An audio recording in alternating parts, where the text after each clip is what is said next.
So let's get started with the big show tonight, and we're going to start in Ukraine. And things are not going well in Ukraine. As we've been covering here on the show, there's a fracturing of the fake relationship between Vladimir Putin and Vladimir Zelensky and President Biden.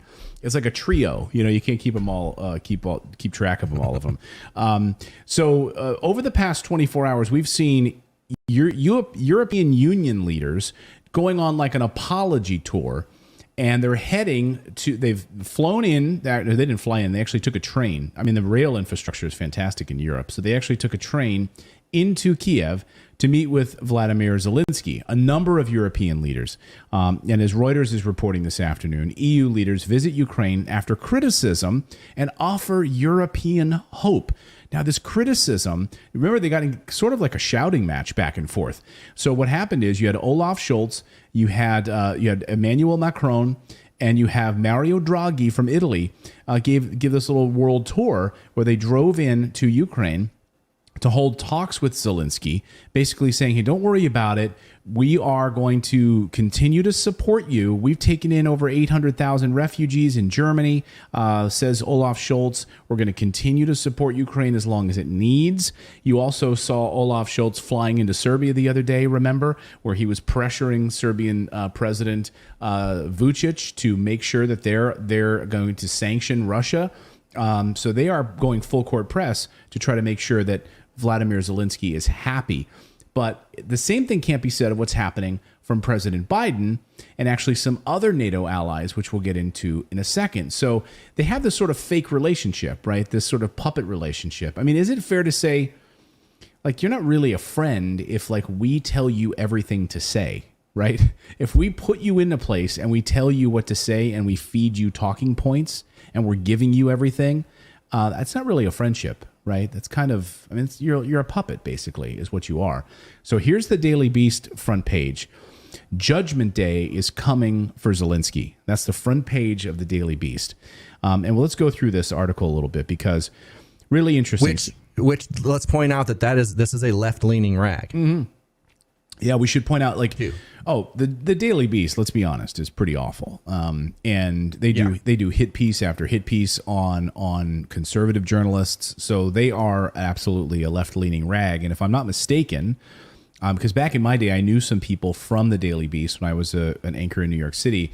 And I think at one point then Chelsea Clinton became a board member of... Yeah, she still is a board member. Oh, she still is? As far as I know, she still... Yes, as far as I know, she is. So what they're saying in this piece is Zelensky's position. So Ukrainian President Vladimir Zelensky and his advisors have been arguing in recent days that they don't want to cede any territory to Russia in an ongoing war in Ukraine. Now, this is an interesting about face, right? Because a few months ago, we were hearing that Zelensky was ready to come to the table and make some concessions. And then Western leaders were like, no, you can't. There's no talk of peace. You cannot talk peace. You can't go in there. And of course, Henry Kissinger came out and said the only way that this ends, of course, is if Ukraine cedes the eastern portion of its territory to Russia in the Donbass region. That's it. Like, you've got to hand that over, and then you can come to the peace talks and have a settlement agreement. But this Daily Beast piece says Zelensky's position, which he and advisors have repeated countless times, is well supported through the country. 82% of Ukrainians are against giving up that territory. I'd like to really dive into that poll and see some of the polling data exactly on that. Okay. Zelensky has said Ukrainian fighters are capable of pushing back Russian forces, and even suggested they want to push Russia back not just to pre-February levels, but wind the clock back all the way back before 2014. Oh, okay. Yeah, that's going to happen. So again, this reckoning that you're hearing, and the Washington Post also covering this story and talking about the incredible pushback that Washington is now providing. So here's the Washington Post. Wait, can I? Yeah, go ahead. Really quick, before you move on from that last statement that you read saying that they're pushing back against the Russian 2014, are they actually trying to blame Russia on the how the Donbass region was attacked by the North? Like, is that what they're trying to do there? Well, that and Crimea. Yeah. So they're trying to say we want to wind the clock back pre-2014 Minsk agreements. Like, and wind that territory back. Good luck with that. Why don't you go back 200 years while you're at it? Why don't you go back even before, go back, to in the 1800s. Before cell phones. Yeah, go back even further than that if you can.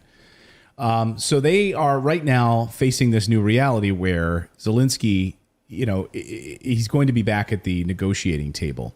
And so they say in this piece, Zelensky knows it's not a matter of when, not if he'll be back in the negotiating table. And said last week he thinks this war will be decided on the battlefield. But eventually, admitted eventually he will be trying to make a deal once more. He says victory must be achieved on the battlefield. Okay, so that's what he's saying now, but it seems odd because a few months ago, he was ready to negotiate and have a negotiated settlement, and Western leaders said, you better not. And Boris Johnson, remember, flew in to make sure that there was no peace. Why? Of course it's money. It's, of course, the military-industrial complex. So here's the Washington Post article. Put this back up on the screen if you'd be so kind. For some in NATO, it'd be better for the Ukrainians to keep fighting and dying than to achieve a peace. Right? That was the Washington Post piece, and that's sort of the NATO framing of it. It's better for the Ukrainians to keep fighting and dying than to achieve a peace. We know that's the case. We know that's what they want. We know that they want to use Ukraine as as just a proxy battlefield and the total destruction of Ukraine. Noam Chomsky, of course, has said there's two ways that this ends. Either Ukraine is totally destroyed, or there's a settlement and an agreement with Russia. Because as Scott Ritter, I sat down with Scott Ritter in an interview that's going to air in a few days. And one of the things he says is, this is absolutely going to end badly. We have been watching every detail of their communications. We've been involved actively in battlefield coordination. So this idea that we don't know what's going on or don't have a coordination with the Ukrainians is absolutely absurd. And we control everything. Watch this. You're 100% right. It's more than that. We have a hand in glove relationship with their intelligence services. CIA has had one of the largest, stations in Kiev, because it wasn't just about being in Ukraine. It's about using Ukraine as a window into Russia. The interactivity between Ukraine and Russia was immense, and so we had our CIA office there, and they were literally using their post in Kiev to spy on Russia. So it's a massive, massive effort. And then we got involved in what's called information operations or information warfare, where we work with the Ukrainian intelligence services to shape public perception by disseminating misinformation, lies, sometimes disseminating the truth. It's not always. Russia's not perfect. Russia makes mistakes, and sometimes it's used to take these mistakes and bring them to light. But we had been working with the Ukrainian intelligence services hand in glove for many years prior to this, trying to spin what was going on in Donbass, trying to spin the Crimea, etc. So when this conflict started, we already had in place a gigantic machine where the CIA is working with the Ukrainians to spin this data. And the one thing about spin meisters is they have to know what their objective is, which means they have to know what reality is. So the CIA knows exactly what the truth is on the ground. Their job is now to shape perception so that the truth is either highlighted where it needs to be highlighted or suppressed where it needs to be suppressed. So we have absolute insight into the thinking of the Ukrainian government via our connections with the intelligence service. Yeah.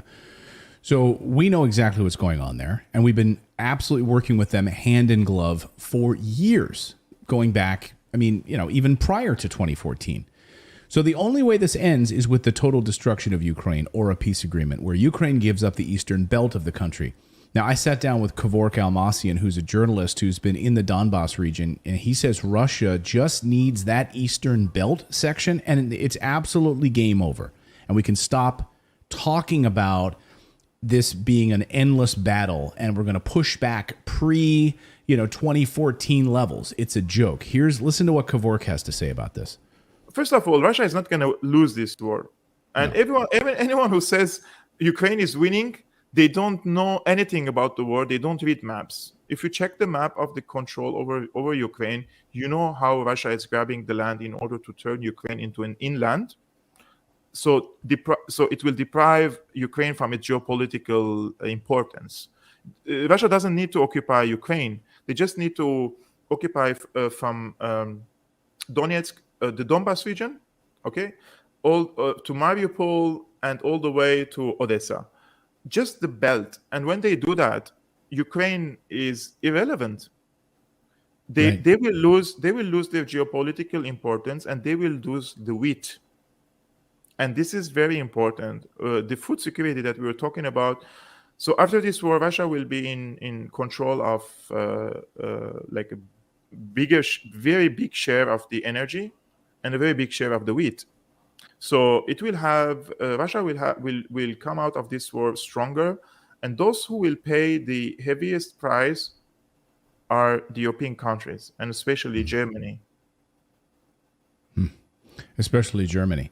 So no wonder, we're going to get to Germany just here in a moment. So how important Germany is to this entire thing.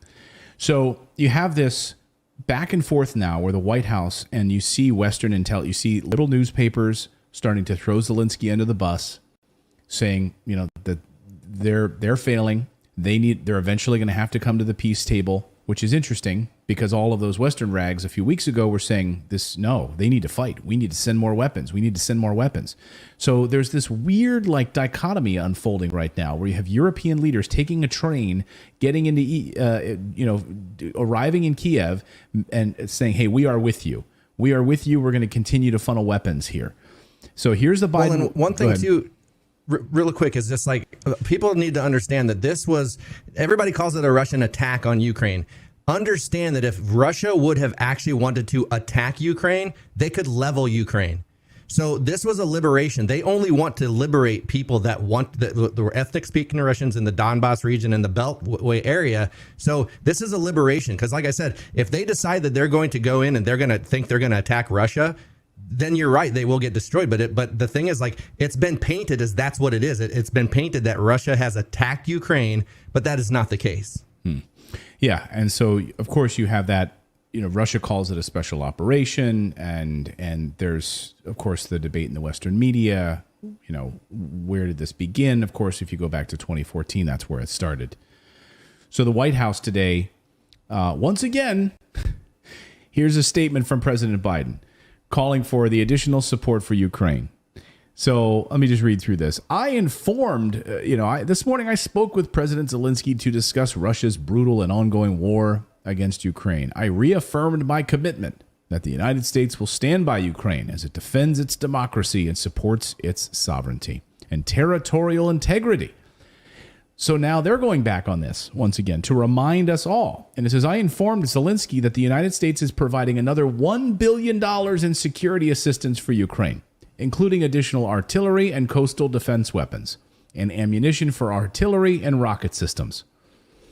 Now, Scott Ritter said here on the show the other day, if they're asking for all of these additional things, that means they are out of those things. If they need additional artillery, that means that people died manning those artillery stations, 4 or 5 individuals that were shot and killed and destroyed, and now they need additional artillery. It is not going well for them. And the Deputy Defense Secretary, Kathleen Hicks, also yesterday, she was at a tech event. She was interviewed about this, and she says, we're prepared to fund the war basically forever. This is Kathleen Hicks here. She says, Ukraine will survive, and the U.S. is preparing to arm it for years. Says Kathleen Hicks. Are you ready? I mean, are you guys ready at home to be arming Ukraine for years? When the only way that this ends is a settlement. Like you already talked about and clarified that there's no accounting for where any of this stuff goes. So we don't know where the money's gone. We don't know where the weapons are actually going to end up or where they're going. Like there's the word on the street is they end up all over Europe and possibly in other bad hands. So there's no accounting. There's no trail. I mean, that's what Rand Paul was trying to get added to that bill was some kind of accounting. But we'll probably never know where any of this has gone. The over 54 billion now, all these weapons.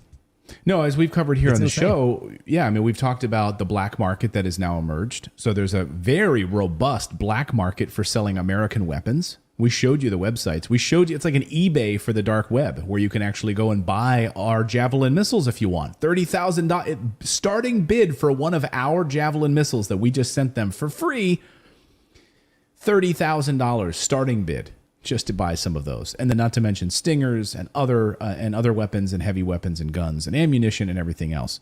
So take my laptop if you would here, Philip, because the deputy here again. Here's what she said. The deputy defense secretary. She says, "I think we can assure ourselves today that there will be a country called Ukraine. It will be a sovereign country, and that country will have a military that will need to defend it."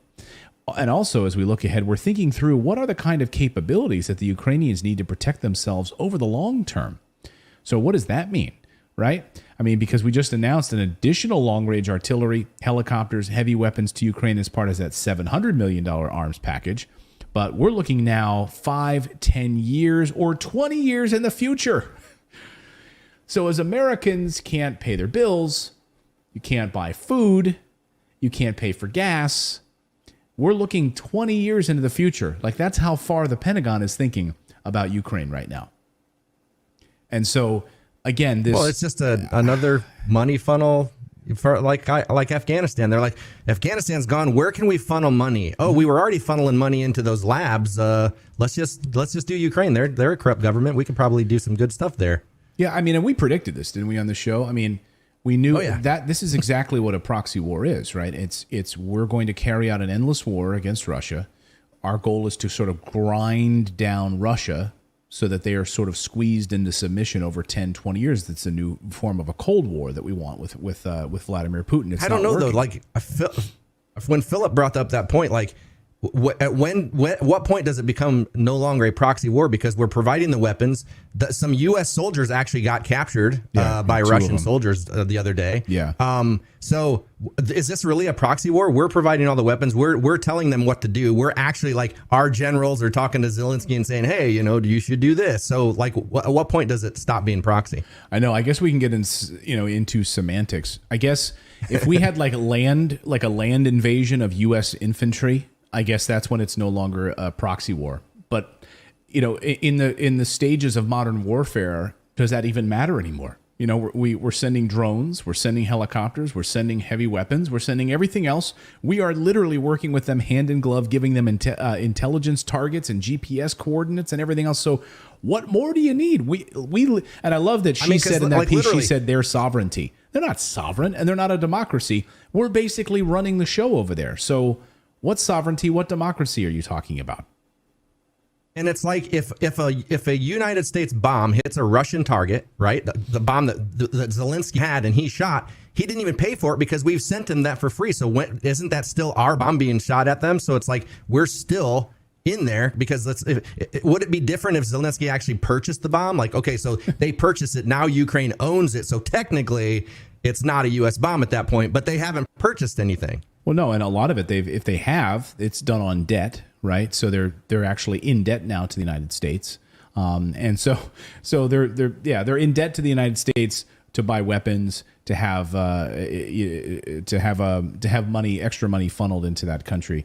And as we saw over the past 24 hours, NATO weapons. Russia has said that they've hit NATO weapons inside of Ukraine. Now, they've publicly said that, which we know that's been happening for a long time. As soon as some of our heavy weapons arrive, they're hitting these targets. So it just is like an endless cycle of weaponry. And hey, Raytheon's doing well. Their stock's up. Boeing's doing well. All of these big defense contractors are doing well. Thank you so much for subscribing to our channel. We've been banned, we've been blocked, we've been censored. That's why we started our own website to stay connected with you for free. That's right. So head on over to redacted.inc and make sure you're connected with us. You can sign up again at redacted.inc, not .com.